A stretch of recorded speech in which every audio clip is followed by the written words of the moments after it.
Good evening, everyone. I'm Dan Lothian, and welcome to the State of Race, Tech's Diversity Mandate, a series in partnership with the Greater Boston Chamber of Commerce, the Black Economic Council of Massachusetts, the NAACP Boston Branch, and World Channel.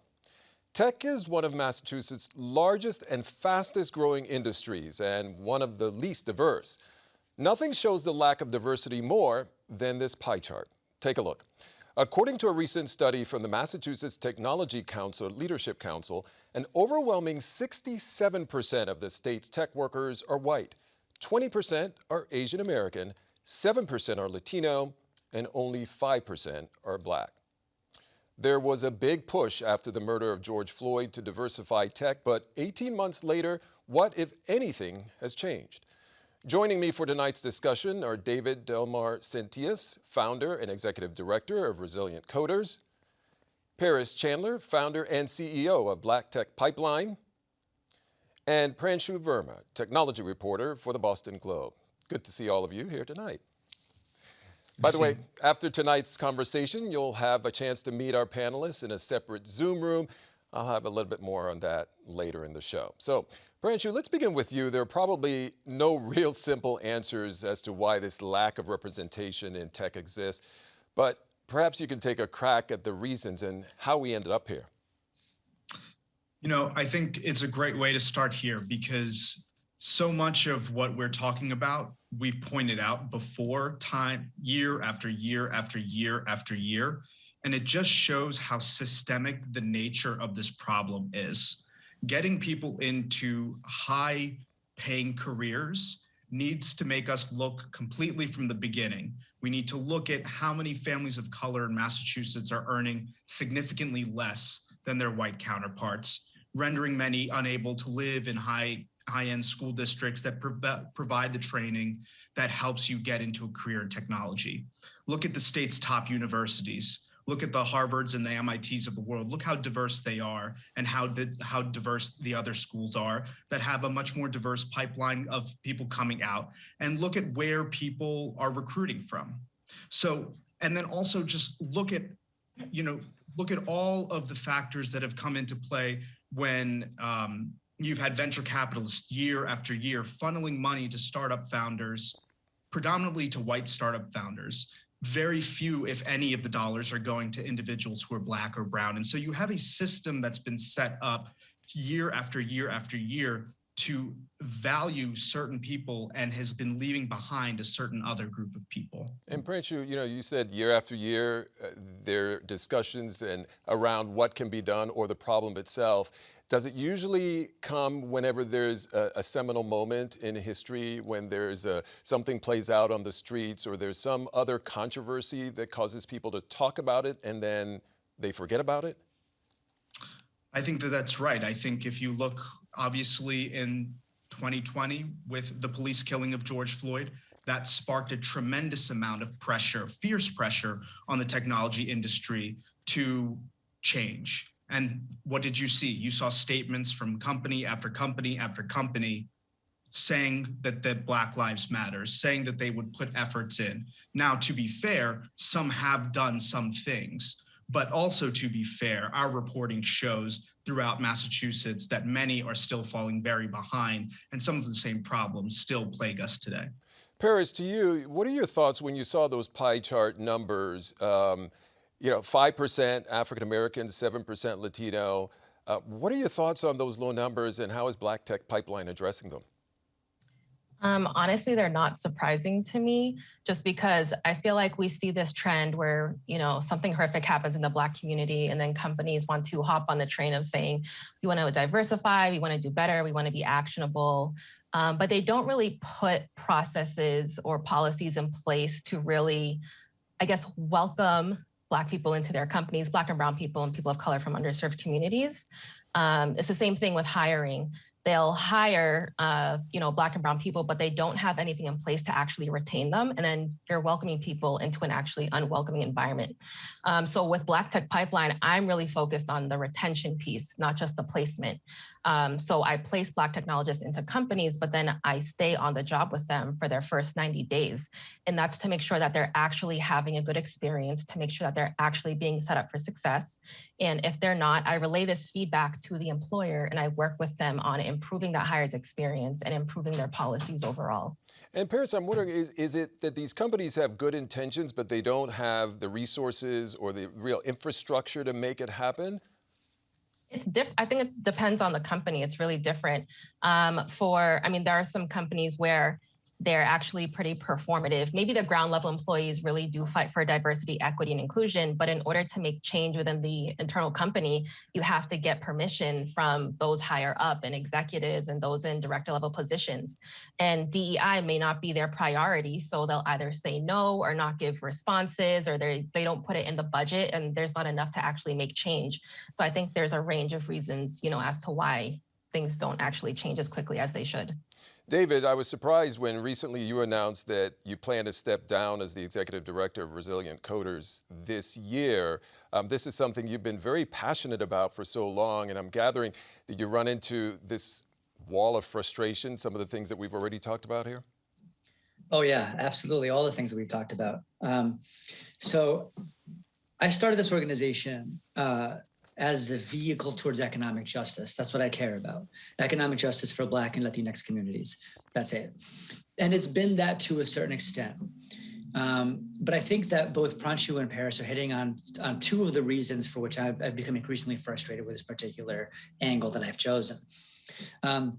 Paris called out the problem of culture. We have a cultural problem of opportunity hoarding in tech. And one of the many things that I love about Paris's work is that she's operating in the future, right? People right now are talking about hiring into tech. Paris is talking about like what happens after, because that's something that we see a lot of at Resilient Coders is this issue of retention and a hostile culture, frankly, that a lot of our alumni have experienced in tech. But I also want to address Pranchu's point. By the way, I have a feeling we're gonna do a lot of like vehement agreeing on this on this show, because I don't believe we can have a conversation about tech's diversity crisis without addressing education, right? Like in this town, US-born Latinos such as myself, Black folks coincide in a 28% chance of graduating from college. And that's just college. That's not addressing the fact that tech is not hiring from every college. Tech exclusively wants people to pay a lot of money for their education. And so we have a pay-to-play model of workforce access in this city in which you have to have a lot of money in order to get the kind of job that can get you a lot of money. And as long as that remains the case, as long as that's our pipeline, where you got to shell out to make money, we can't even begin a conversation about economic inclusivity. And in this town, we can't begin a conversation about racial inclusivity. And you set that up as a good segue for where I was headed next, this bit about the barriers to entry into the tech industry. The tech industry rather underpins over a third of all jobs in Massachusetts, but getting your foot in the door isn't cheap, as you just mentioned. Let's say you do decide to go to college to become a software engineer. You're potentially looking at getting into tens, if not hundreds of thousands of dollars in debt. So David, it's clear, as you pointed out, that this model, this play to a pay-to-play model is one of the biggest barriers to entry here in the tech industry. So if you go to the alternative route and you sign up for a coding boot camp, check out how much that's going to cost you. That's not cheap either. The average cost of one of those boot camps in Boston will run you anywhere from $12,000 to $18,000 for an 8 to 12 week program. So David, you provide a free coding boot camp. Tell us about it. I should note that it's free and paid because I don't think it's enough, unfortunately, to not charge money. If we're going to talk about economic inclusivity, we've got to talk about the fact that people can't just drop a job, especially in a supremely expensive city like ours. And so our program is 20 weeks long, and we pay students. As of this year, we'll be paying $1,000 biweekly, because I think that's a baseline for even beginning a conversation about getting people into tech. Ultimately, though, are you looking to essentially put yourself out of work, right? So whereby Yes. companies themselves will sort of start subsidizing this. Is that what you hope? 100%. So Resilient Coders is heading in that direction. We believe that, so we actually charge our employers a placement fee so that more and more this work is being subsidized by the employer. And in the future, we shouldn't have to exist, right? Resilient Coders shouldn't have to exist. We should have a model whereby people can actually just get the training they need for free, ideally on the job, if not at another educational institution that is subsidized by an entity other than the student. This is not a new idea. It's actually a very old idea, pioneered, of course, by the unions in this country.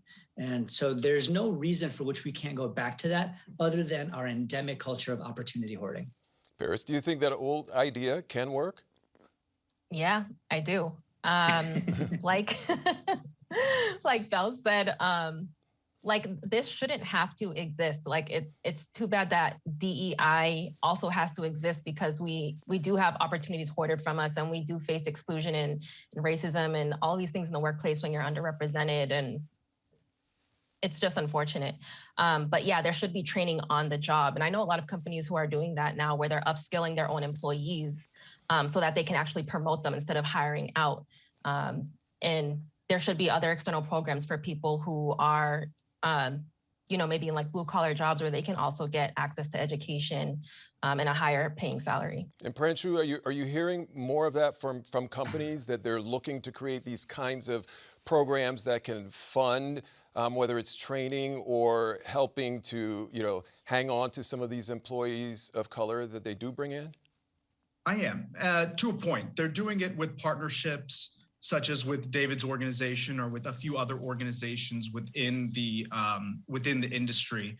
But I kind of wanted to build on it here because I think both Paris and David and I have talked often that it's important to get the people in the door. But then to what Paris alluded to, what you do with them once they're in the door and how you treat them once they're in the door matter just as much, if not even more at a certain point.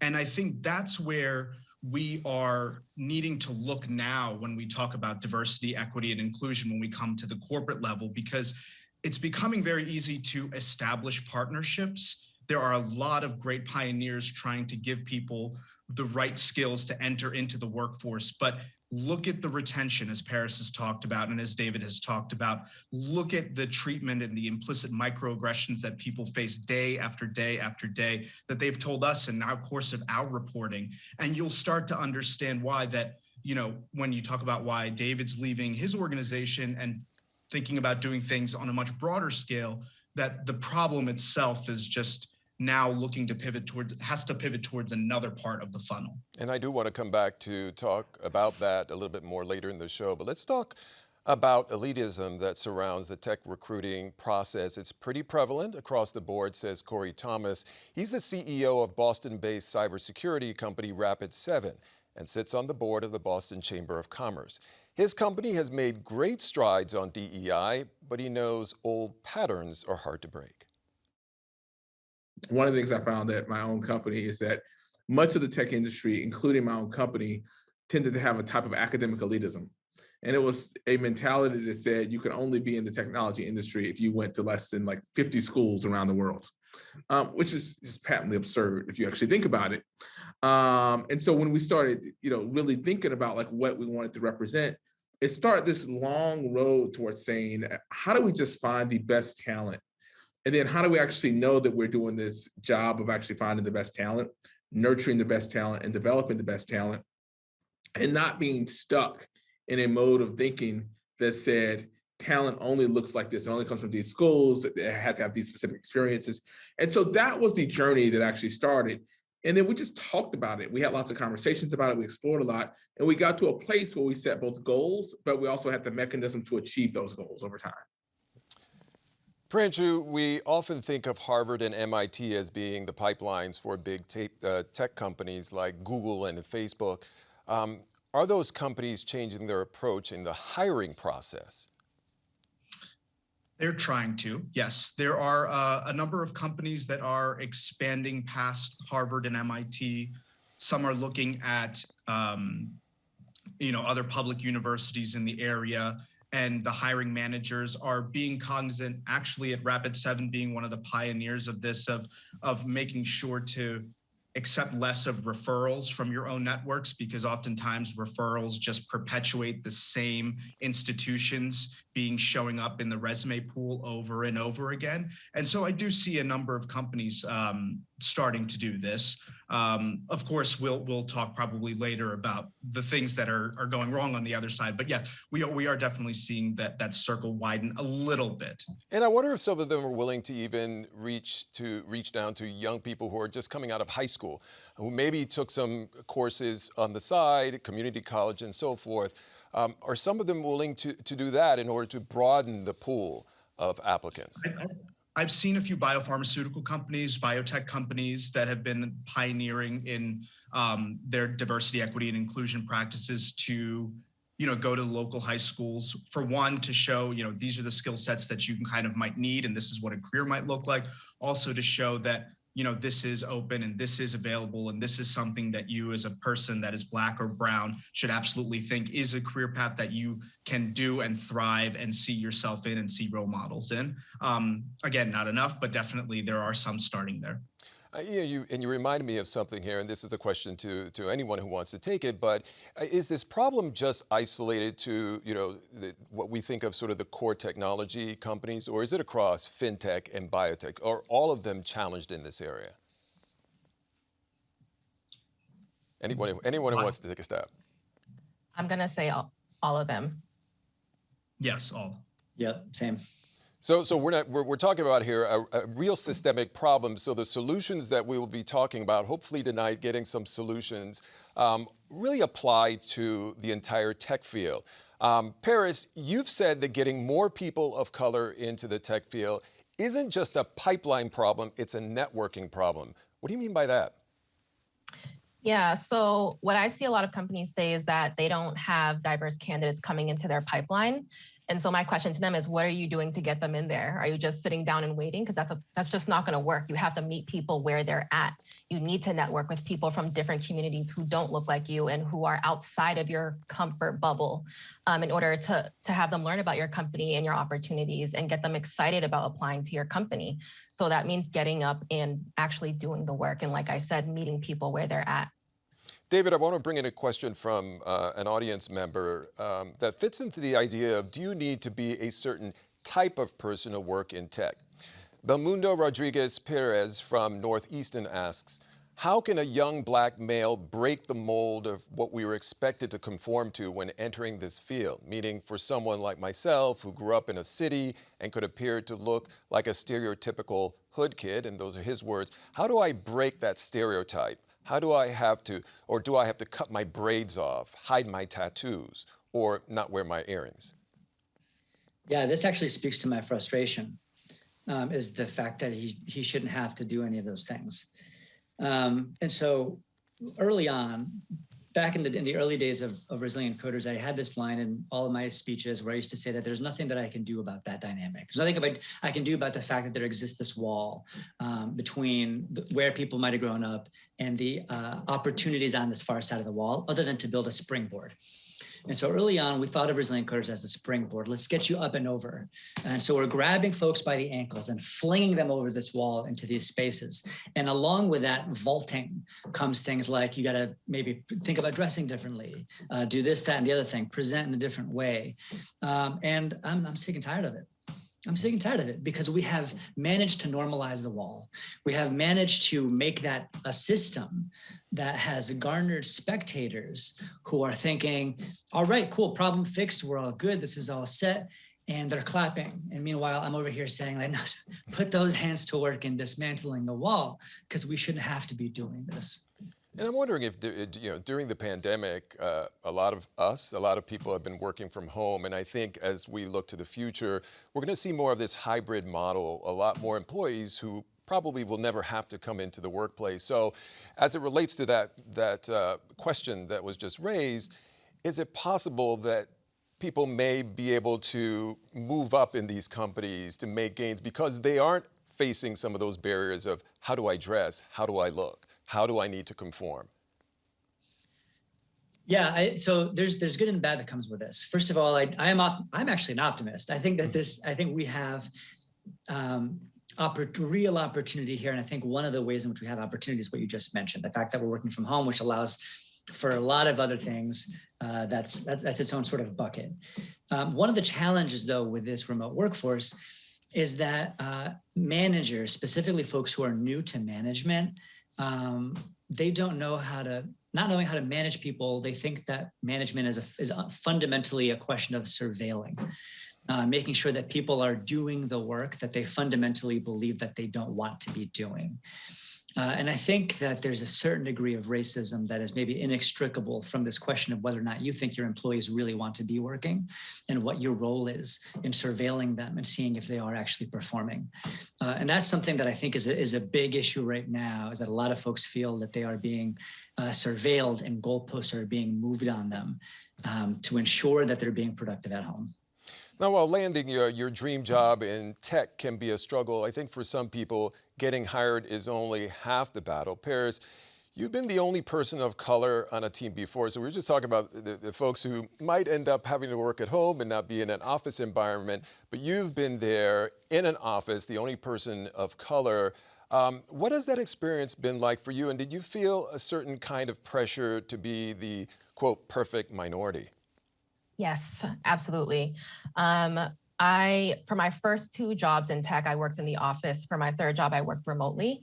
So for my first 2, I was extremely uncomfortable, not just because I am the only Black person in the entire company, but because of how I was treated. And like Del said, I was being like surveillanced by my managers. We were free to work wherever we wanted in the office instead of working at our desk. And I had managers, if I went to work on a couch or in the kitchen, my managers would follow me to make sure that I'm actually working, but they didn't do that to anyone else. That was extremely uncomfortable. But the day I got my remote job and I worked for a remote company, all of that went away. I had so much confidence. I was so comfortable. And that's why I'm like pro remote, especially for people of color. And I'm wondering, Paris, if you had a stronger sense of community in your former roles. Remote obviously provided some convenience and certainly turned out to be a good thing for you. But do you think that you would have perhaps stayed longer in those other roles?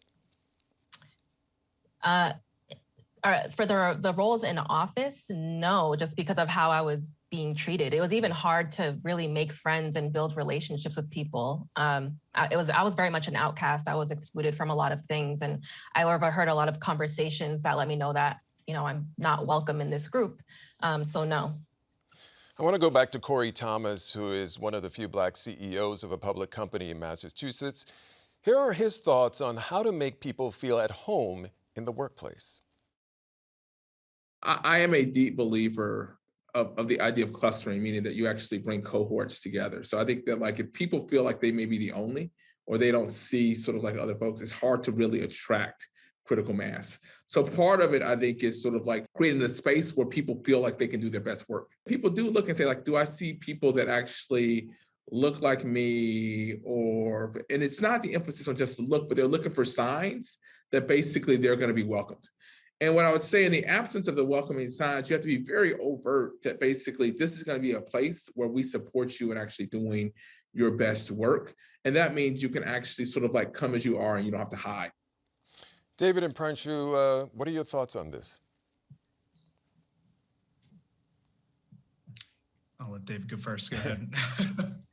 I agree. I completely agree. I think that it's a fundamental, just human nature. If you're going into a space that's completely new to you and intimidating, you're way better off doing it as a part of a cohort. In fact, we're adamant with our alumni, with our students and alumni, stay connected to Resilient Coders, stay connected to the alumni community, because not everybody has the benefit of walking into an office with other folks with whom they feel comfortable. And so it's good to have connection with other folks who are going through or have been through something similar. Pranchu? Yeah. I agree. And I think when we're in the work environment, when it's either remote or even not, it's important. I'm starting to see, even in the news industry, the use of spaces like Slack. I think we've talked about this before, to have dedicated messaging platforms where management actually is not monitoring communication, but where the Black or brown folks can talk in a dedicated private channel. I think these are types of places that actually encourage venting or encourage the talking about microaggressions and make the experience a little bit more communal to what Corey was saying. And I think that we are starting to see some of these spaces created by individuals themselves. And what we've talked about, in our reporting before is letting management have those types of spaces foster. Let those things breathe. Don't view them as places of dissension or as places to worry about. View them as integral places where your individuals in your company can create a sense of community, because what everyone has said is that is such a crucial component to retaining talent. Paris, want to jump in on that as well? No, I agree. Just having, when I was working at those companies in office, I had my own Discord community full of other Black technologists, and that actually really improved my day pretty much, because I had other people who could really resonate with what I was going through, and we were in the same industry, so it is really helpful. And tell me a little bit more about that. How big is that group, that connection between other people of color that you can lean on? So that was about 1,500 people, but we were all over the U.S. And so, it was great. And some of us didn't have those experiences at work. And it's not something we talked about all day, I'm miserable here. That's not what it was like. It was just sort of talking to people who kind of understand where you come from. They understand the culture, and it was just a good experience. And the problems, the pieces of those conversations are pretty universal across the industry? Mm-hmm. Yes. Okay. Before we move on, here's a quick word from GBH's Member Engagement Department on how you can become a GBH member and continue supporting programs like this, the State of Race. Hi, everyone. I'm Sandy Chin from GBH's Member Engagement Department, and we're glad you can join us during tonight's discussion. Important programs like the State of Race are made possible by GBH members and viewers like you who want to keep public media alive and accessible to all. And for a small donation of $5 a month or one-time payment of $60, you will receive access to Passport, where you'll be able to view more than 1,000 hours of PBS and local programs, including Frontline, American Experience, and Basic Black. And the best part is you can watch wherever and whenever you want, because you can access Passport on your TV, computer, and digital devices. And tonight, there are 3 ways to give. Visit gbh.org/support events, or text GBH to 800-204-3811 using the keyword GBH to donate. Or scan the QR code here to open the donation form on your smartphone. Please become a member. Your support is vital to the GBH mission of offering insightful, objective, and necessary information to our audiences. Thanks again for joining us. And now back to Dan Lothian with more. Thanks so much, Sandy. So I'm going to move on to another issue that we really have been talking about quite a bit so far through the show, retention. We spend a lot of time talking about how to improve the lack of diversity and representation in the tech field. But how do we not only keep people there, but provide opportunities for advancement? So Paris, I'm going to go back to you again. Given your line of work, from your perspective, what are the 3 main things that determine if someone is going to stay on the job in the first 3 months? Definitely setting them up for success based on their own goals that they have for that company. Being able to upskill them, and making sure they do have a safe space. So when I work with my hires, I want to know, what are your goals? Where do you see yourself in this company? And then I work with the employer to create that pathway for them so that they're growing. And in order for them to grow, they have to be upskilled. So providing them those resources, but also creating a safe space. And sometimes that is creating an ERG, an employee resource group, or creating a Slack channel.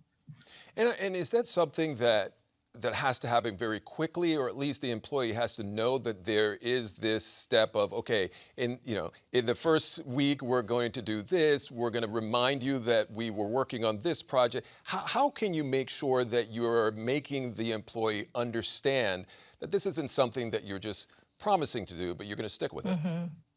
Yeah, so I make sure that, so first I learn about what their goals are because not everyone has the same goals or needs.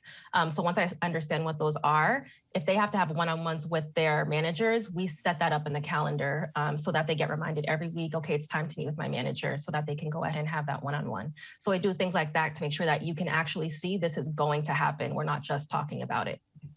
David, to you, you said that there is a deep exclusionary culture in tech that can impact a company's retention of people of color. What do you mean by that? Yeah, so a couple of things. There's a systemic culture of opportunity hoarding, and then there's like in the moment. The systemic culture of opportunity hoarding is something that goes back in this country literally hundreds of years. An example of one of the most dramatic examples of this was during the 60s after the integration of swimming pools, when people drained and refilled swimming pools with concrete. And so there are versions of that have happened in other institutions, including higher education. One of the reasons for which higher education is as expensive as it is today is precisely because of the fact that there has been a velvet rope effect. This is sort of like our territory over here, and you stay on that side, right? That's very much happened over in higher education over the course of the last couple of decades. Wherever there's an opportunity, it's hoarded, it's kept away from other folks. And so specifically in tech, there's sort of like there's kind of like a boot camp mentality, and I don't mean a coding boot camp mentality, but like if you got here, it's because you're the best of the best, and you got through X, Y, Z, very rigorous program, and there's like a culture of like you have to prove yourself to be worthy of being a part of this particular tribe. And so what ends up happening is that this is very much imbued with culture. This is very much imbued with like, what is it that you value? How do you spend your free time? I want to see all about this project that you built on the weekend because you don't have a second job. I want to hear all about this like tech conference that you went to, this, that, and the other thing. And it ends up being very, very exclusionary on a bunch of levels. And then when you are a new manager, right? This is your first time managing people, and they say, hey, you get to hire a couple people. You're going to want to hire yourself. You want to hire yourself over and over again. And so what ends up happening is that ends up being very exclusionary. You're essentially restricting, you're having an awkward conversation with your HR business partner saying, oh, look, I really want somebody who went to this particular school, has these specific credentials, sounds and talks exactly like me. And so that's kind of what ends up happening. And a lot of times what happens at Resilient Coders is that somebody else makes the contract with Resilient Coders to hire somebody into that institution, into that company. And then they're sort of like placed into this manager's team. The manager doesn't want them there. And then that sort of like endemic culture of opportunity hoarding manifests as a sort of gatekeeping that happens once someone is already past the gate, if that makes any sense. And folks end up being bullied out. And I'm wondering if, what part of sort of not wanting to take big risks is part of this problem, that there are some managers that simply, they do want to hire someone who kind of fits into their mold, comes from a certain place, because they've sort of been programmed to believe this is the formula and this works, try anything else, and you could fail. I mean, it's just basic egotism, right? Like I'm the best version of what I want to hire. And so I just need to hire me. Pranchu, what about companies who are repeatedly reminding employees that they want diversity, but they really don't want to do the work? Isn't that in and of itself what some would call, microaggression? Yeah, I would say macroaggression at this point. It becomes very exhausting to deal with that over and over and over again. And then the attempts to solve that, the diversity panels, in our reporting, we've shown, the white friend checking in on you or sending you the Venmo, in the wake of a Black man being killed, but not really asking how you really feel throughout the day, things that just seem, as, Paris has put it very well, performative. Those things happen inside a culture over and over again. You'll see the leadership post the black box on Instagram and talk a very large game about, Black Lives Matter. And then, to take it through, then when you have people told to speak up when they feel certain ways, they get penalized for it through what mechanism? Through a performance review, right? Like that is the tool and that is the bureaucracy through which a lot of this kind of injustice takes place. And what the industry needs to really grapple with is, you know, if you make people uncomfortable, but at the same time you tell them to speak up when they are uncomfortable, but then that creates them and labels them as a problem employee, which kind of infects its way into a performance review, which can then have a lot of repercussions to the salary and the raise and their advancement within a company. You then just start to see how it feels like there's really no hope in a company like this, and why you might see a lot of turnover for Black and brown employees in tech companies like this. I want to bring in another audience member's question, and Paris, maybe you can answer this one. Claire Sakurada of Boston asks, what can those of us who work at one of these companies do to hold our employers responsible? You also need to speak up, and that sometimes means sacrificing opportunity, maybe, you know, sacrificing certain relationships, but you want to be a co-conspirator. So when there's a promotion, when there's any sort of open door, you know, maybe you should put up the person of color in the office for that opportunity. You know, speak up for them in rooms when they're not there, invite them to the table if they're not there. You know, it just kind of takes action and putting yourself into a position where you're going to be uncomfortable, but it's going to make a positive impact.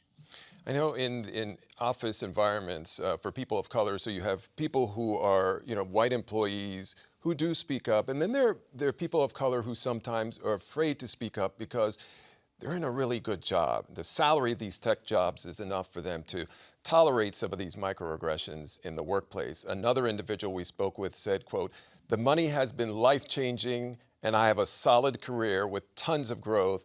There have been some racially charged incidents in my just over a decade tech career, but I can't think of an industry where I wouldn't have some type of racism." So David, do you think being paid a comfortable tech salary in some ways discourages people from speaking out against racism in the workplace? Absolutely. I think that people forget that speaking out is a privilege. Like feeling comfortable enough to speak out is an immense privilege. If you feel like if you're fired from that job, you can just go get another one. That's amazing. That's not everybody has that. If you don't have the opportunity to go a couple of months without a salary, then you're probably not necessarily going to speak out. We actually encourage we discourage our alumni from speaking out because of the fact that it can torpedo their careers. In fact, I think Pranshu might have come up against this. Well, I've happened in the past with, yeah, it's happened in the past with journalists who want to speak to alumni who are on the job, and I always pass it off to our alumni. But we tell our alumni, please don't say anything that's going to cost you your career, because it's not just the job, right? That will follow you. That can be the end of your tech career. Pranshu, you want to jump in on that? Yeah. When I started here, one of the first things I knew I wanted to do is I wanted to talk to people in the industry who are Black and brown about how they felt. And absolutely, there were very courageous people such as Paris and David who were able to speak out on the record on issues that are really important. But there were about 20 to 25 individuals that I spoke to that have a chill, speaking honestly, especially within the press, holding their employers accountable. And and I do not fault them for that, right? Like, yes, we want to put people on the record as much as possible, but what they're facing is a pretty steep uphill battle. And there are many reasons for them, as they told us their experiences, to worry about retribution, even though retribution is something that very clearly no C-suite individual at any of the companies would ever say they would engage in. But there are ways to make a person's experience through performance reviews or through the day-to-day projects that they have or the lack of advancement something very hard for people to live with and feel that they've been penalized with after they speak out. This has been a great conversation. We only have a few minutes left. Before I get your final thoughts on this topic, we wanted to let folks know that one of our partners, World Channel, will be airing Fannie Lou Hamer's America, the latest installment in their America Reframed series. Here's a sneak peek of this profile of the pioneering civil rights activist. I question America. Is this America? The land of the free and the home of the brave. See pie, where you little lamb. I know what it's like to be hungry. I know what it's like to be without clothes. I know what it's like to be without food. An icon of civil rights history tells her own story in words and song. The cry of hunger is the cry of hunger, whether it's come from black, white, brown, or red. And this is what black power means. We want to have something to say about our destiny. And we've been down so long, we ain't got no other way to go but up. Papa wouldn't stay, left nobody but the baby. Fannie Lou Hamer's America airs on February 22nd on PBS and on the 24th on World Channel. We also encourage you to watch our award-winning series Basic Black on Fridays at 7:30 p.m. on Channel 2. So again, I want to get to all three of you for your final thoughts, but first let's hear again from Corey Thomas on whether the industry is headed in the right direction. The reason I'm optimistic about our efforts is people have actually seen the results, which actually speaks for itself. And so because we've actually shown that we're raising standards as we're actually attracting a non-homogeneous workforce, that in and of itself leads to the idea that there's something that's actually special about how we go about embracing the unknown. For the technology industry in general, I would say we have the potential for improvement because I think people today very much realize that talent and attracting the new generation of talent is well worth the effort. Not all companies are going to be able to actually execute on that consistently because not all of them are really going to believe it, take it seriously. And frankly, not all of them are going to have the curiosity to adjust and adapt to actually bring that to reality. But I do think that we have an opportunity and a window, and I think some companies are going to take advantage of it. So there's the potential, but not everybody will seize it. Agree with Corey? I'll jump in. I completely agree. As I said earlier, I'm an optimist. We've actually had a bunch of, I also think that part of what has happened during the uprisings, the uprisings that came after the murder of George Floyd, is that I think that there has really developed a counterculture within tech among techies who really genuinely want to make a difference and put some effort into it. And in fact, we actually had a bunch of companies reach out to us wanting to hire last fall because of the fact that there was a certain degree of organizing that was happening at these tech companies where folks said, this happens now. And they would essentially, it happened at a couple of companies where they actually had a petition and they brought that to leadership and said, look, it's just time to think differently about how we hire. So if you can keep your answers really tight here, as we only have a couple more minutes, but how can people who aren't directly involved in the tech world support this movement of making the industry more diverse and inclusive? David, you just finished talking. I'll go to you, and then we'll work our way around. I'll keep it super short because, as you said, I already spoke.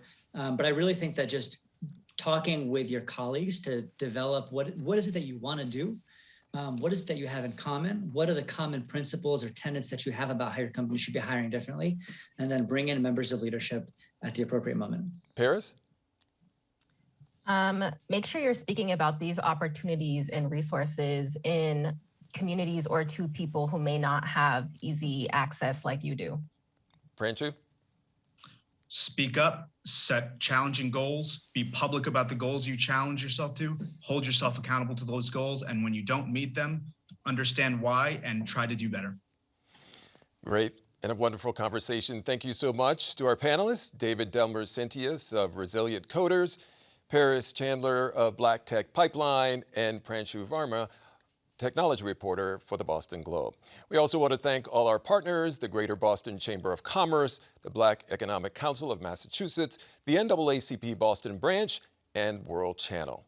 This has been a great conversation, and if you'd like to continue it and ask specific questions for our panelists, we invite you to click the second Zoom link in your email for our post-show breakout session.